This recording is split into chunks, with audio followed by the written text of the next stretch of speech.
tax hike backlash.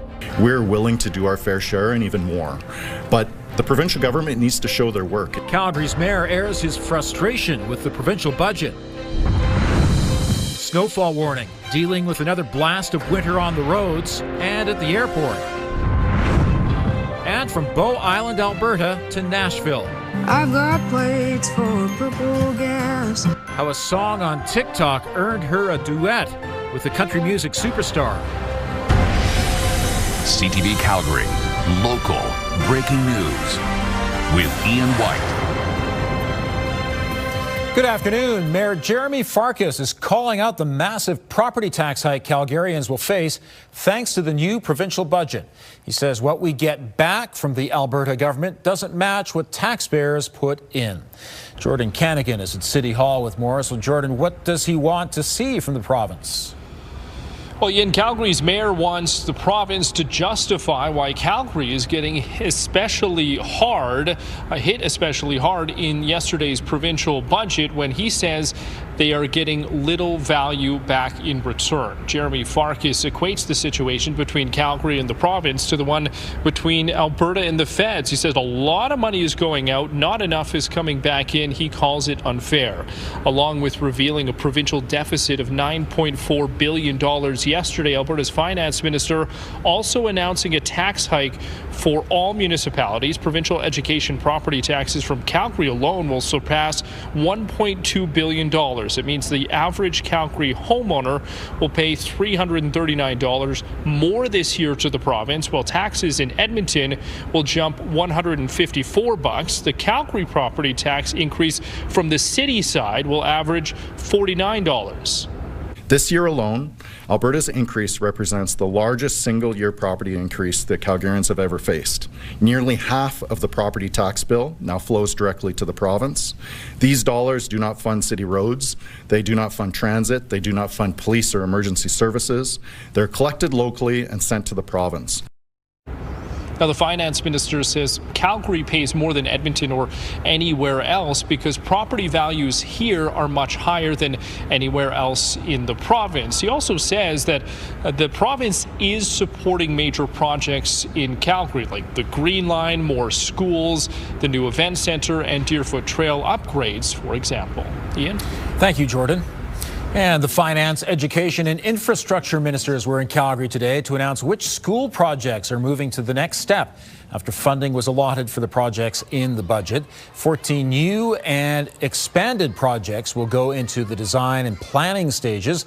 These include 9 public schools, 3 Catholic schools, and 1 charter school. Budget 2026 is investing in what matters by expanding school capacity right here in Calgary. Today's investment recognizes the necessary spaces for learning and the needs of students continue even during challenging financial times. These projects are critically important. Many of our schools are at or near capacities. The province says Alberta's student population has increased by 80,000 in the last 3 years. The new Calgary projects will create more than 12,000 student spaces. A Calgary man has been charged again after police say he intentionally filmed women without their consent in a Calgary department store. It happened at the Marshall's store in Deerfoot Meadows on February 5th. Police believe the man concealed his cell phone and recorded videos and images of 6 women. He was arrested last Saturday. 25-year-old Benjamin Ryan Turcotte is facing voyeurism charges. Last summer, he was charged following similar incidents at Chinook Centre and Northland Mall. Police have recovered several pieces of jewelry stolen from a traveling wrestling event, including a WWE Hall of Fame ring. RCMP say a man was trying to sell one of the stolen pieces to a local store in Lloydminster yesterday evening. Among some of the recovered items was the Hall of Fame ring given to the family of the wrestler known as the British Bulldog. A 41-year-old man now faces charges. The snowfall continues in Calgary and many parts of southern Alberta. We'll have the latest on the forecast in a moment. But first, Alicia Fielberg joins us from southwest Calgary. So, Alicia, visibility is a concern. Environment Canada warns that could make traveling challenging. Today in Calgary, there have been 155 crashes.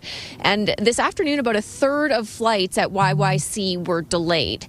That fluffy new layer of snow on top of the recently melted snow makes a slippery situation on many roads. Calgary recorded nearly 100 collisions just in the first half of today, 4 of those causing injuries.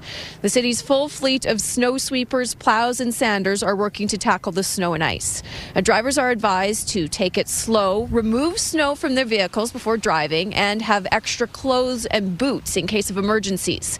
EMS also respond to a lot of falls during these conditions. Emergency crews warn people to take precautions on sidewalks and to clear snow as soon as possible to protect yourself and others. Now, whether on the sidewalk or the road, the freeze-thaw cycle can make the situation fine during the day, but dangerous when the sun goes down. Those low overnight temperatures can lead to the formation of ice. Our crews are out applying anti-icing material, but of course we do remind people to watch for trouble spots like hills, bridge decks, overpasses. There's a high avalanche risk in many parts of Alberta and BC. And over the last 10 days, 3 people have died in 3 separate slides in British Columbia. Avalanche Canada warns people to pay attention to the latest conditions and know some avalanche tips before you head out and avoid risky spots. Ian? Good to know. Thanks very much, Alicia. And there's the thing, with more than 150 crashes on the roads just in Calgary, we really have to be careful out there. Yeah, and we were talking about the ice underneath the new snow. So that makes for, you don't know what's slippery, right? That's right. You're looking at some snow. It's slippery enough, but then there's probably some ice underneath that as well in many spots. So take your time if you do have to drive around in this. We are almost done with this. And while this is hectic on the roads and the sidewalks, we do need the moisture. -11 is the temperature at the airport. With the wind chill, it feels more like -18. This is your 24-hour forecast brought to you by 5th Avenue Volkswagen. Family-owned, community-driven. Discover more at 5th Avenue Volkswagen. When are we done with the snow? Well, in the city of Calgary, this system arrived about an hour and a half later than expected, so it's going to last an hour and a half longer than expected. So we should have this really finish with us in the city by the overnight hours, but we could still have isolated flurries in some spots up until 5 a.m. Then just some cloud cover for the rest of the morning, a wind chill of -20, and by the afternoon, we'll see the sun peak out, -7 with a wind chill of -14. Thanks, Danielle. Once a community hub for veterans, the former Ogden Legion has now been demolished. The building sat vacant for years and was structurally unsafe. The city says it was also a major problem property. Since 2022, police and fire crews have responded to 118 calls for service, including break-ins, fires, and other criminal activity. Officials say a demolition order was given after the owner failed to address the unsafe conditions. The owner is responsible to repay the demolition costs through the tax roll. The city would not disclose how much that work cost. The next phase of construction is beginning on the new theatre centre at Olympic Plaza. Since construction on the new Workland Centre began in January of 2025, workers have completed the foundation and leveled the landscape. Now they're starting on the 2 theatres, the 1,000-seat Austin Victor Playhouse and a 200-seat Studio Theatre. The $70 million redesign of Olympic Plaza is fully funded and will make it more accessible for various events. The city says developments like this are important to make downtown more attractive. 70% of our downtown floor area was made up of office spaces. To have a resilient and vibrant downtown requires diversification, and diversifying into arts and culture, and the footprint of the cultural institutions within our downtown is an essential component. Extensive renovations will also be done to Arts Commons once the next phase of funding is secured. The Workland Theatre Centre and the new Olympic Plaza are slated to open in 2028. He's only a teenager, but he's already survived a life-threatening illness. Still to come, meet the Alberta Children's Hospital Miracle Children's Champion. And many young dancers aren't finished dancing when they grow up. A special performance by a local group who have just kept moving.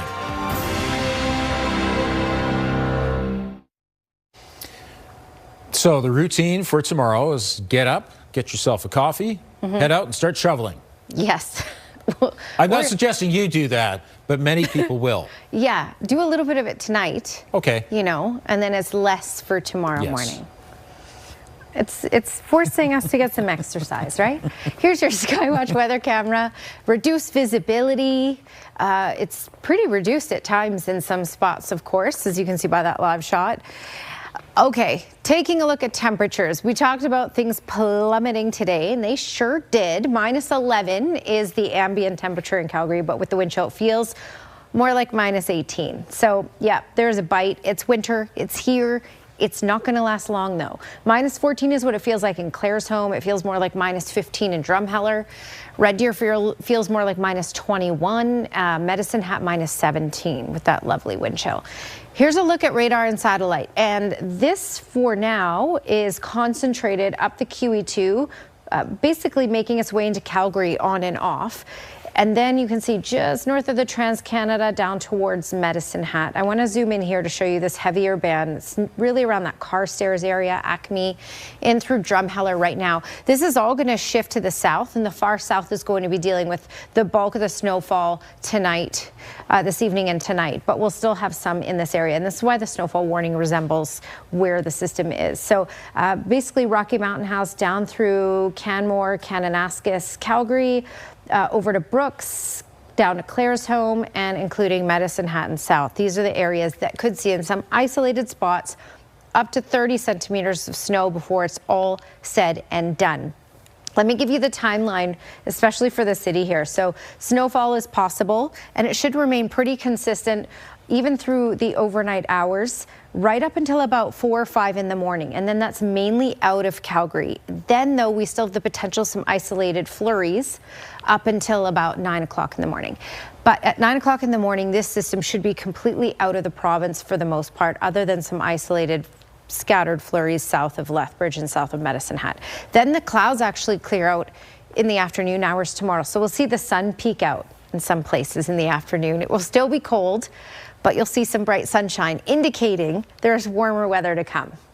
All right, this is not a look at total snowfall amounts with the system. This is a look at what we can expect from now up until Saturday morning when it's all said and done. Another 3 centimeters likely in Calgary, another 9 for Okotoks, another 6 for Lethbridge, although Lethbridge hasn't seen much at all, and neither has Medicine Hat yet, but you will.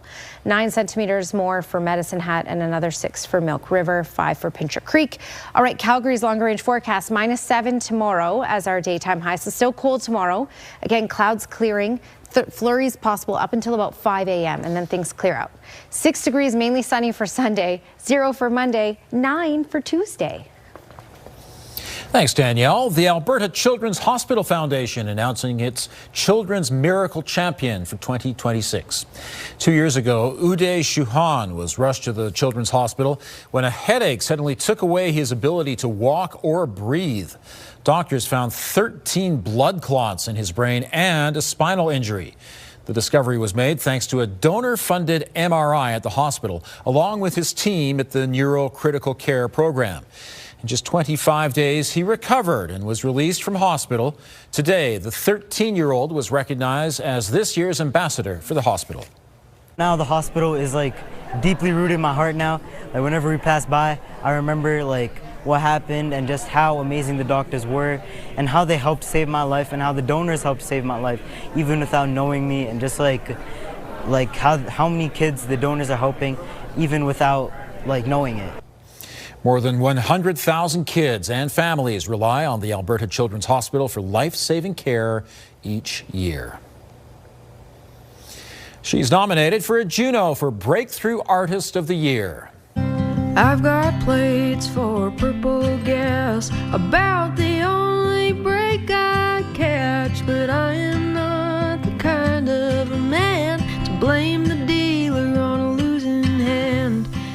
Still ahead, Bow Island, Alberta's Noeline Hofmann on the duet with country superstar Zach Bryan that changed her life. A ton of grit, or maybe it's spite. And if I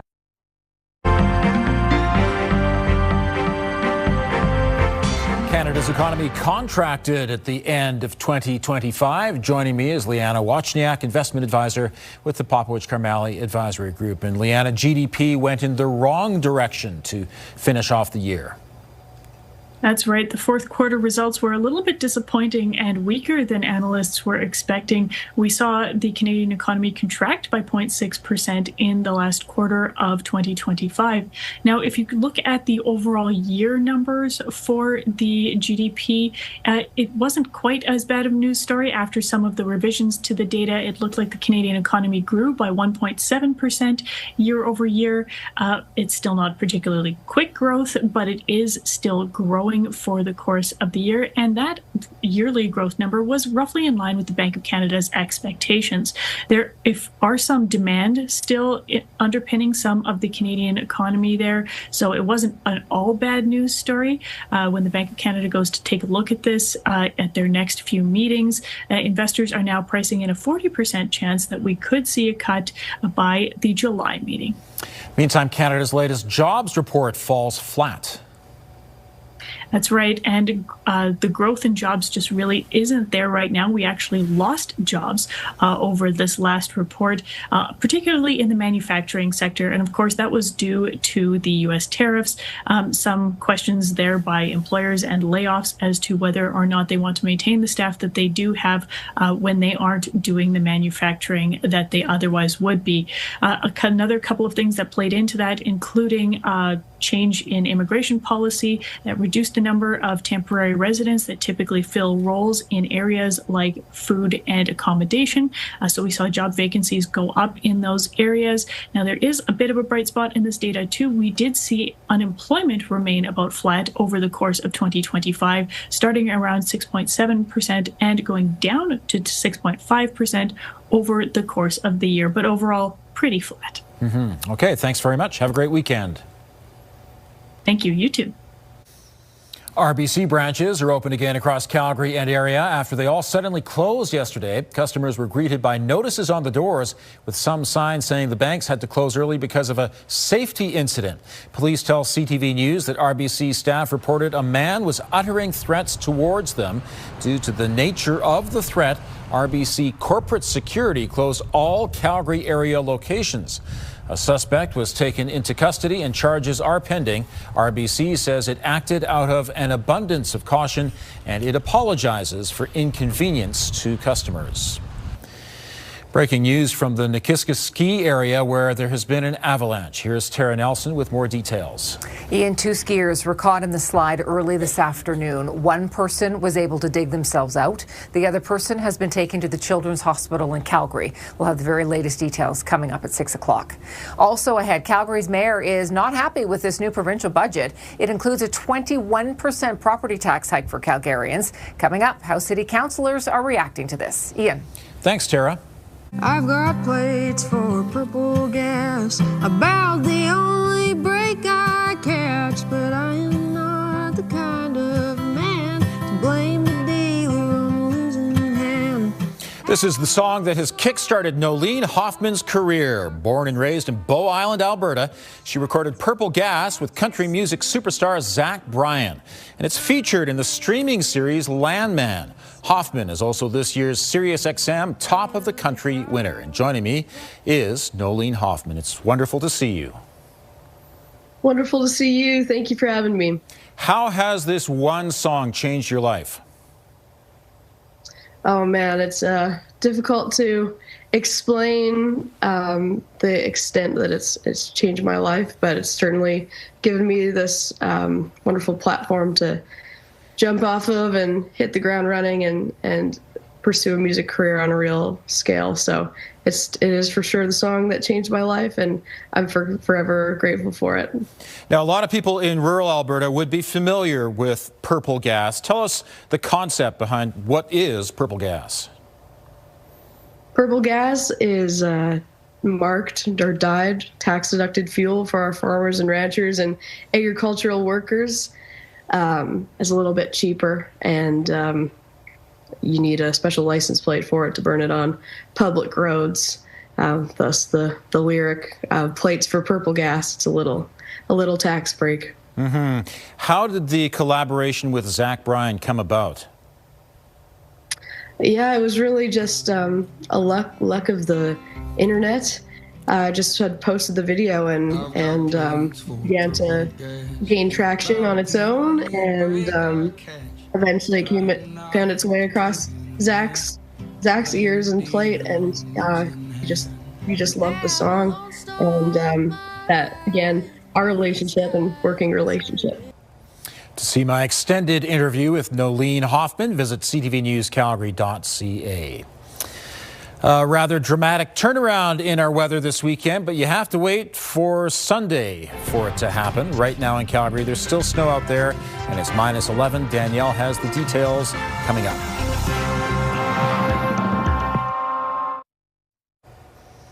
Still pretty chilly tomorrow, but quite a bit different by Sunday. Yeah, and even conditions will be vastly different by tomorrow in the city in particular, because the snow mainly clears out overnight for us. There may be still isolated flurries early in the morning tomorrow, but nothing really like today. We'll hold on to the cold, yes, for one more day. -12 is the current temperature. Today's high was -6, but again, as we talked about, that high was early in the morning. So at the midnight hour, we were at -6, and then we just cooled down from there. Looking at that longer range forecast, by 5 a.m., really the snow falls out, but then until 9 a.m., small chance of an isolated flurry. -7 is our high, but check out Sunday, mainly sunny and 6. Thank you, Danielle. The Encore Dance Collective is made up of members who are 18 years old and up. They're hosting a production tonight and Saturday called Frequency.